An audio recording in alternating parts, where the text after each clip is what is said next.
Assalamualaikum warahmatullahi wabarakatuh. Salam rahayu untuk kita semua. Sedulur, kali ini kami dari tim official Kopi Misteri melakukan perjalanan ke salah satu kebun karet peninggalan Hindia Belanda, tepatnya di Kecamatan Pageruyung, Kabupaten Kendal. Lokasinya berada di puncak bukit, jadi kita bisa lihat pemandangan sekitar itu benar-benar hamparan pegunungannya terlihat jelas dari sini.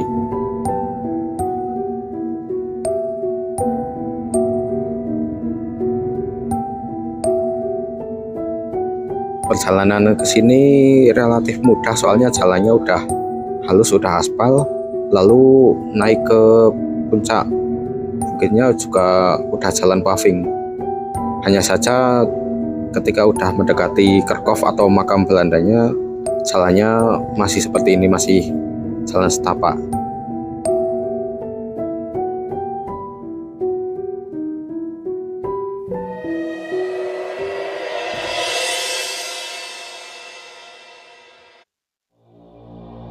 Kita lihat itu Kerkhofnya di situ, benar-benar di puncak bukit. Ini tanamannya udah baru semua dulu, kata warga. Ketika belum ditebangi, di sini itu rimbun sekali, jadi kayak gelap, kayak agak singup gitu. Juga ini Kerkhofnya atau makam Belandanya juga udah dibersihin sih. Dulunya itu banyak rerumputan sini, jadi kayak kumuh sekali. Kita bisa lihat itu kompleks Kerkhofnya. Oh iya, di belakang kompleks Kerkhof ini dibatasi tembok, soalnya sebelah Kerkhofnya ada side tower milik pemerintah setempat.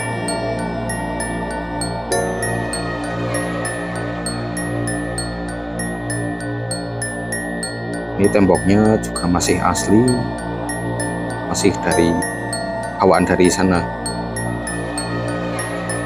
Walaupun udah rusak kayak gini, tapi bangunan Belanda itu terkenal kokoh itu. Nggak tahu dulunya itu gimana cara membangunnya.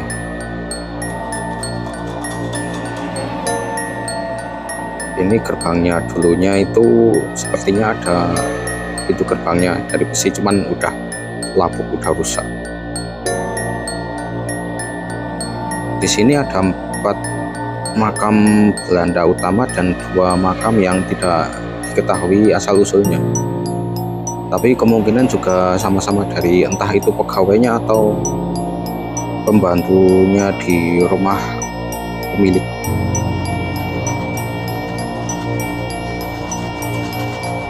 Berdasarkan data dari warga setempat, perkebunan karet ini dulunya itu milik Petrus Hendrikus. Beliau mempunyai istri bernama Elisabeth Suter van Deventer dan mempunyai 2 anak, yaitu Hendrikus Johannes van Deventer serta Alida Johanna van Lunen. Namanya Belanda asli semua, soalnya mereka emang benar-benar dari Belanda, bukan campuran Jawa. Kalau 2 makam yang lain itu nggak diketahui asal-usulnya.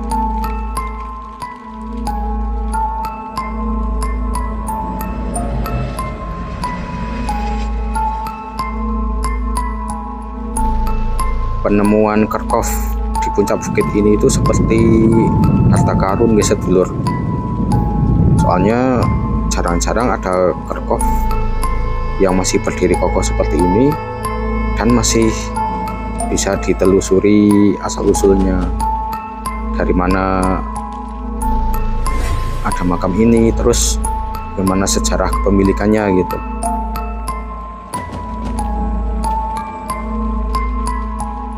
Banyak misteri yang ada di kerkop ini, soalnya di samping tempatnya memang di puncak bukit juga apa ya,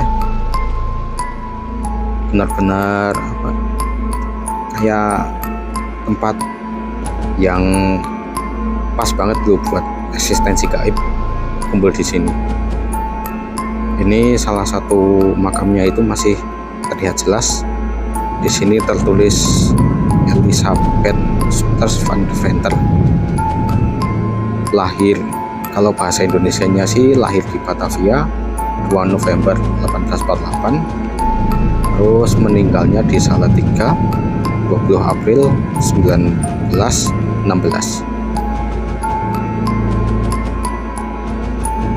Kalau makam yang sebelahnya ini kemungkinan punya suaminya, cuman udah itu nggak ada tulisannya, udah ketutup semen, mungkin udah rusak. Nah, yang menarik ini ada 2 makam yang kemungkinan punya 2 anaknya itu, cuman udah dirusak, udah dibobol sama oknum yang nggak bertanggung jawab. Itu bagian dalamnya seperti itu. Nah, ini struktur makamnya seperti ini, beda sekali sama makam kita nggih. Ini juga udah dibobol. Ini oknumnya benar-benar nggak bertanggung jawab. Hal seperti ini bisa terjadi soalnya kerkop ini nggak dijadiin sebagai cagar budaya sih. Jadi nggak ada perlindungan dari pemerintah setempat. Jadi orang umum itu bebas mau ke sini gitu. Nah, kemungkinan karena hal itu pula makam ini sempat dibobol oknum yang nggak bertanggung jawab.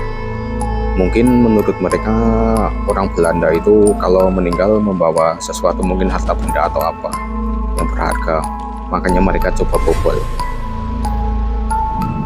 Nah, kemungkinan lagi mereka nggak dapat apa-apa, soalnya 2 makam yang lain juga masih utuh.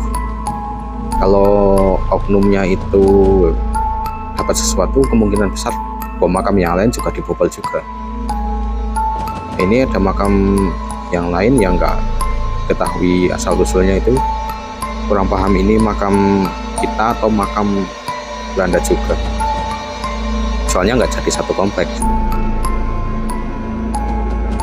Di sini konon banyak penampakan itu sosok noni Belanda, juga suara-suara orang menangis gitu, kata masyarakat sering itu di sini. Oh, ini ada dupa juga ini, dan khas oknum hitam banget. Seringkali saya nemuin kayak gini, setiap ada makam atau ada petilasan yang kiranya cukup mistis, pasti dikasih sesajen atau apa gitu. Sering banget nemuin kayak gitu.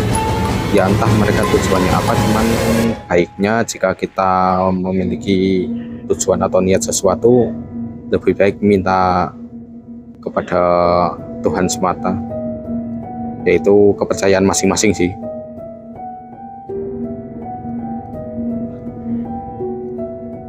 Ini dalamnya tinggal puing-puing, tapi bangunan makamnya strukturnya masih kokoh juga, masih terlihat kokoh.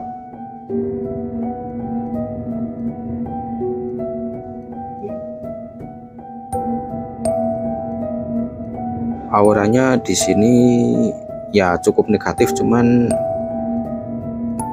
kalau malam lebih kerasa auranya.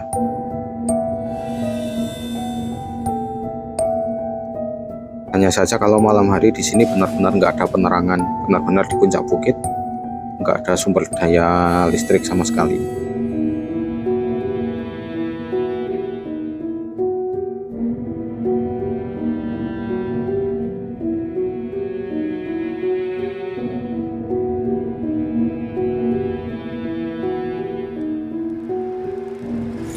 udah kumuh juga guys dulur, soalnya lembab pastilah menimbulkan lumut-lumut kayak gitu.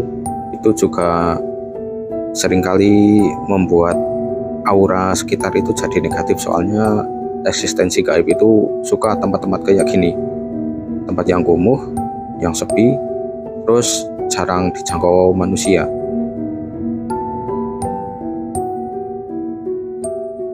Kang, ini yang Anda rasakan di sini tuh bagaimana, Kang? Ini sebenarnya sih nggak terlalu itu ya, cuman kalau siang, cuman kalau malam kayaknya emang kerasa. Cuman di sini nggak terlalu ekstrim kayak kita beberapa momen lalu itu loh, explore yang rumah Belanda kosong itu. Iya. Itu agak beda, lebih kental, lebih pekat sana auranya. Kalau sini yo agak biasa, cukup biasa sih. Paling cuman 1-2 itu yang Ini 1-2, cuman nggak itu 1-2 aja. Kadang itu gara-gara masyarakat sini yang iseng suka buat minta-minta itu, jadi banyak eksistensi yang kesini. Kalau nggak dibuat minta-minta kayaknya nggak se ekstrim itu. Yang telur situ tuh, itu telur apa ya, Kang ya? Oh, yang itu ya, kita kesana aja. Ayo. Yang itu ya, kita kasih itu ya, lihat itu ada dupa sama telur ini ya. Iya. Itu kan ada dupa. Nah, ini anehnya orang kita itu ya, ini kan makam Belanda. Nggak makam Belanda, nggak situs, nggak makam leluhur apapun, sama masyarakat kita itu ya nggak semua masyarakat sih, cuman beberapa oknum itu malah mengkultuskan hal-hal kayak gini. Kayaknya itu loh agak aneh aja ini. Malah buat tempat kayak gitu, buat tempat minta-minta kayak gitu tuh malah aneh. Nah, ini ada telur ini. Ini juga salah satu syarat ritual itu, oknum-oknum yang suka minta, cuman pengennya yang instan kayak gini. Cuman kalau minta di tempat kayak gini ya nuwun sewu nih, ya mau minta apa ya. Oh, di tempat keramat aja nggak mesti dikabulin, apalagi ini Telur apa ya, Kang? kurang paham. Cuman kalau telur ayam Jawa kok terlalu kecil ya. Iya, Mak. Kecil banget itu. Nggak tahu ini telur apa, cuman kok kayak ada itu energinya, kayak ada energi, cuman kita nggak berani dipecahin, nanti itu mengusik. Iya, yang ini ya. Telur ini nggak tahu ini telur burung apa, tapi kok aneh ya. Telur Jawa kan warnanya hampir mirip, cuman kan lebih besar ya. Ini telur burung tapi kok kebesaran. Burung belum itu kali apa? Elang, bukan? Telur besar ya? Telur besar ya. Di sini nggak ada itu juga sih, spesies elang kan di sini jarang ya. Kalau nemuin. Kalau elang juga nggak mungkin ke sini juga. Ini salah satu syarat aja itu, sama salah satu oknum aja kayak ini. Wong kalau dirasain ini ada energinya itu. Ada energinya? Iya, ada energinya. Energi dari gaib yang dimintain itu sesuatu. Udah, Kang, taruh aja, Kang, saya takut. Ini aja lah. Kalau hewan yang bertelur asal ke sini kan nggak mungkin juga. Iya, kalau ini kan ini bersih ya. Bersih. Ini bersih. Cuman itu ya sangat disayangkan sih, tempat kayak gini malah dijadiin tempat minta-minta kayak gini. Ya budaya nuwun sewu ini budaya negatifnya masyarakat kita ya. Nggak semua sih, cuman beberapa Oknum masih itu, masih melestarikan kayak gitu. Kalau bisa kita hindari hal-hal kayak gitu. Nah, ini juga karena di sini nggak termasuk situs yang dilindungi ya, nggak termasuk kawasan yang dilindungi pemerintah, jadi banyak oknum yang kesini itu ngerusak loh. Ini kan harusnya ini makam-makam makam Belanda yang dulu, ini kan harusnya rapet. Ini ada beberapa oknum yang jahil ya, dibongkar, mungkin dikira ada apanya harta apa peninggalan apanya, dibongkar terus digali ini dulu.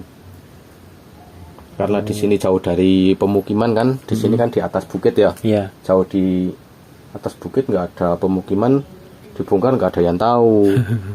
kasih yo jane eman-eman sih. Ini harusnya ada namanya semua ya Mas. Kalau yang ini kan masih utuh ya, Iya. masih kelihatan namanya. Yang ini Tertutup itu ya. udah ketutup semen, tapi ini ada ini. Yang ini juga dua ini harusnya ada, cuman mungkin dibongkar, entah nemu apa enggak. Cuman harusnya kalau nemu ya, kalau nemu yang sana juga dibongkar harusnya. Berarti ini Mungkin nggak nemu, hanya ditinggalin. Tinggal dua yang nggak dibongkar. Ya mungkin dikira kalau orang Belanda apa orang Cina meninggal itu bawa Nyimpen harta nyimpen gitu ya. harta. Oke. Terima kasih Kang ya informasinya.